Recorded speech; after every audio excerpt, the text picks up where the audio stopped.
Olá, meu povo! Se tem uma coisa que o Brasil nunca nos nega, é a capacidade de surpreender até quem já está cansado de se surpreender.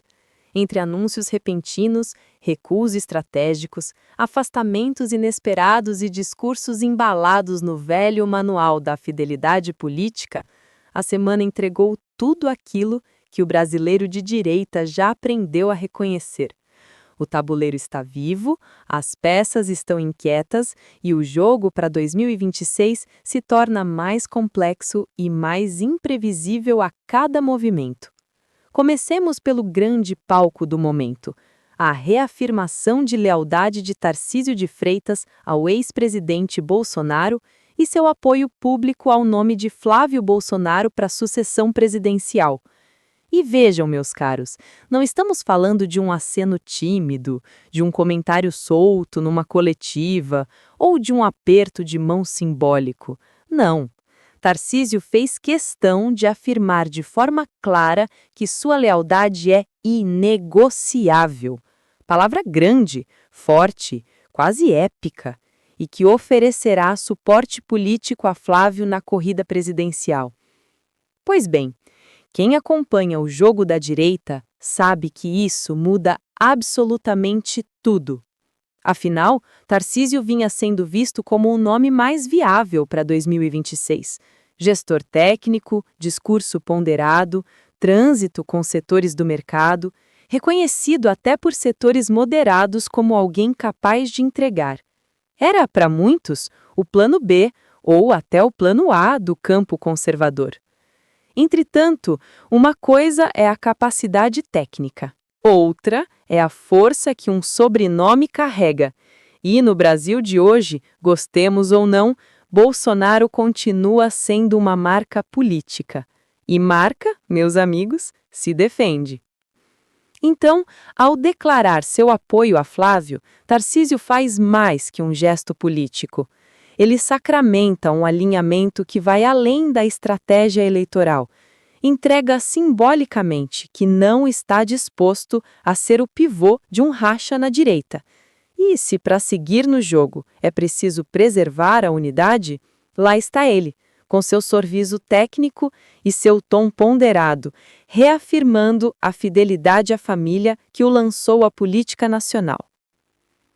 Do outro lado do tabuleiro, Flávio Bolsonaro surge, enfim, como pré-candidato assumido, amparado pelo pai e pela ala mais fiel do movimento conservador.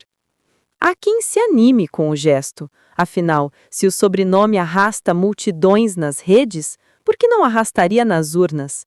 E há quem veja riscos concretos, e não poucos. Flávio não tem o mesmo alcance emocional do pai, não tem a mesma capacidade de mobilização, nem o mesmo tom inflamado que fez o patriarca virar um fenômeno político. Por outro lado, carrega algo que ninguém mais tem: a legitimidade direta do herdeiro escolhido pelo próprio Bolsonaro. E isso, para uma parcela da direita, basta. Mas, enquanto o clã se organiza, o resto do país observa o clima quente no Congresso sobre o tal plano de dosimetria das penas. Paulinho da Força, que anda flertando com o centro, com a esquerda e com quem mais estiver disponível, afirmou com todas as letras que não haverá anistia para Bolsonaro. Nada de perdão total, nada de tudo zerado. O que existe é uma proposta para reduzir penas, ajustar exageros, corrigir distorções do que a mídia insiste em chamar de golpismo e que metade do Brasil chama de manifestação legítima. Paulinho tenta fazer o circo pegar fogo sem queimar suas próprias mãos. Ele nega a anistia ampla, para não irritar a esquerda, mas oferece uma redução simbólica de pena, para não perder a direita. É o jogo que Brasília gosta. E enquanto tudo isso acontece, Michele Bolsonaro anuncia seu afastamento do PL Mulher por razões médicas. E a esquerda, com um sorriso mal disfarçado, já tenta aproveitar o movimento para plantar narrativas. Crise interna, afastamento calculado, divergências silenciosas. Qualquer coisa serve. O que a mídia progressista não admite é a possibilidade de Michele simplesmente precisar se afastar por motivos pessoais. Para eles, tudo é trama, tudo é cálculo, tudo é furo de reportagem. A verdade nunca interessa quando o sobrenome é Bolsonaro. E no meio de tudo isso, surge mais um capítulo da novela interminável sobre o fim da reeleição. Proposta velha, reciclada, usada sempre que o sistema precisa de um truque de fumaça. Agora, com um detalhe saboroso para quem gosta de leitura política: o fim da reeleição impediria Lula de concorrer em 2026. Olha que interessante! Aquela classe política que grita contra Bolsonaro dia e noite descobriu, de repente, que um mandato só talvez seja melhor para a democracia. Não para a democracia em si, claro, mas para impedir Lula. Quem diria? No fim, até os adversários de Bolsonaro às vezes concordam com as ideias dele, desde que não pareça que concordam. Mas voltemos ao que importa: o cenário da direita para 2026. Se alguém aí imaginava uma direita unificada, organizada, marchando em uma só direção como um exército romano, sinto informar, ainda não será desta vez. A direita brasileira continua vivendo sua fase adolescente. Tem força, tem potencial, tem musculatura eleitoral, mas luta constantemente contra seu maior inimigo: ela mesma. Enquanto o clã Bolsonaro tenta organizar o tabuleiro com Flávio à frente, enquanto Tarcísio se compromete com o projeto familiar e afasta qualquer especulação sobre uma eventual candidatura própria, enquanto Michele se resguarda e enquanto o Congresso brinca de perdoar pela metade, o restante do campo conservador fica se perguntando: qual é o caminho real? Qual é o nome capaz de vencer Lula ou qualquer representante do lulismo em 2026? A resposta ainda não existe, mas algumas coisas já são visíveis como o sol de Brasília. A primeira: Tarcísio realmente abriu mão de qualquer plano presidencial.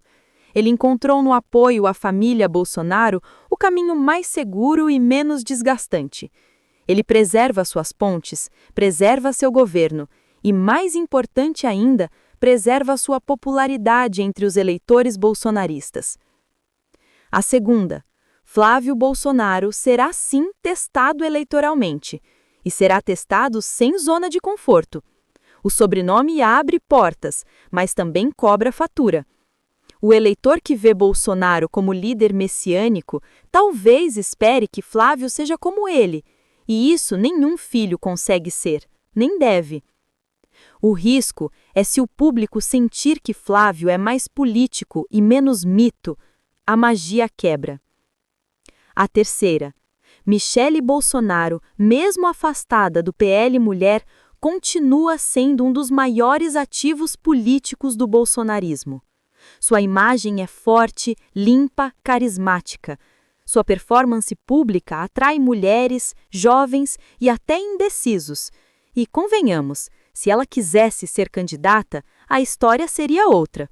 Mas, por enquanto, ela sai de cena, talvez para voltar com mais força. A quarta: a conversa sobre anistia ou redução de pena não vai acabar tão cedo. É combustível demais para ambos os lados. E combustível barato. Para a esquerda, serve para manter viva a narrativa de que Bolsonaro merece o cadafalso. Para a direita, serve para manter viva a narrativa de perseguição.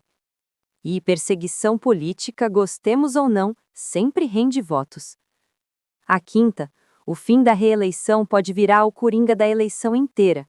Uma simples mudança constitucional pode alterar totalmente o tabuleiro de 2026. E se o sistema quiser realmente impedir Lula, essa pode ser a ferramenta mais simples. A esquerda não vai admitir, mas essa discussão só voltou ao palco por causa dele, e de mais ninguém. Agora olhemos para um cenário mais amplo. O eleitorado conservador está dividido entre o emocional e o racional. De um lado, a ala que pensa com a cabeça, estratégia, governabilidade, capacidade administrativa. De outro, a ala que pensa com o coração, fidelidade, lealdade, memória afetiva da era Bolsonaro. Se esses dois polos não se encontrarem em algum ponto, a direita corre o risco de entregar 2026 de bandeja para a esquerda.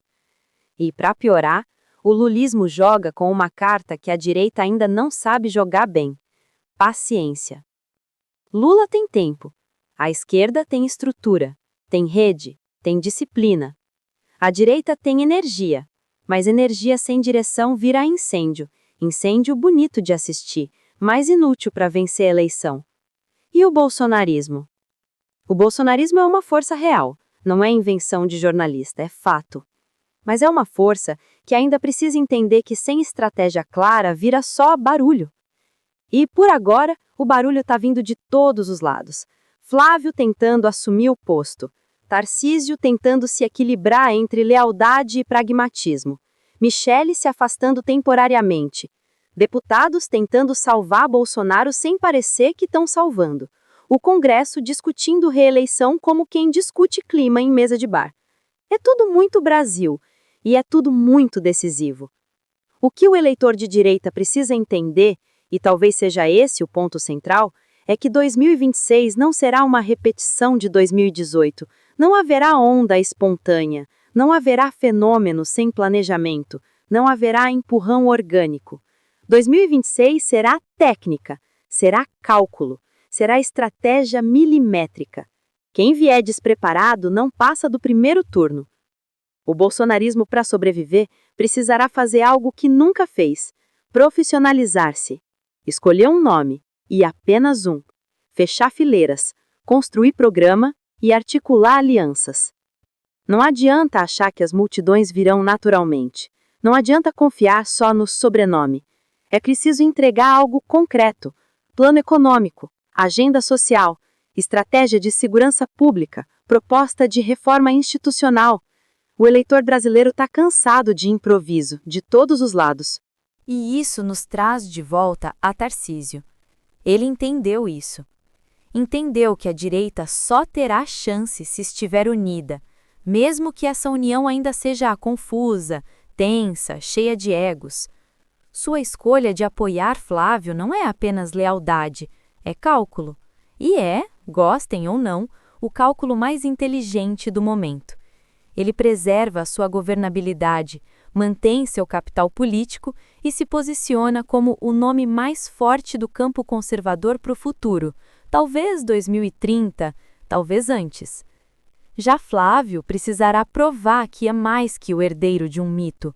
Precisará mostrar maturidade política, capacidade de diálogo, firmeza sem radicalização vazia. Não basta ser Bolsonaro, é preciso ser competitivo.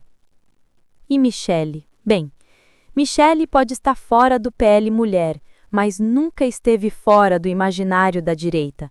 Seu afastamento agora pode inclusive ser estratégico.